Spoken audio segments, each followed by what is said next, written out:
एक पेड़ की डाली पर चिड़ा और चिड़िया रहते थे। दोनों बड़े प्यार से रहते थे।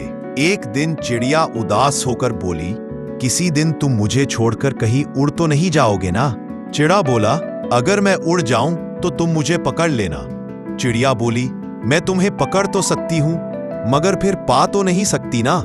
चिड़िया की ये बात सुनकर चिड़ा के आंखों में आंसू आ गए और उसने अपने पंख तोड़ दी। बोला, अब मैं चाहकर भी उड़ नहीं सकता। अब हम हमेशा साथ रहेंगे। एक दिन अचानक से जोर का तूफान आने लगा। चिड़िया उड़ने लगी। चिड़िया बोला, मैं तो उड़ नहीं सकता, तुम्हारे तो पंख है, तुम उड़ जाओ, अपनी जान बचा लो। चिड़िया उड़ जाती है और जाते जाते कहती है, ठीक है, अपना ख्याल रखना। जब तूफान थमा और चिड़िया वापस आई तो उसने देखा चिड़िया मर चुका था और पेड़ की एक डाली पर लिखा मिला, काश वो एक बार तो कह देती, मैं तुम्हें छोड़कर नहीं जा सकती, तो शायद मैं तूफान आने से पहले ना मरता। दोस्तों, ये हमारी रियल लाइफ में भी होता है।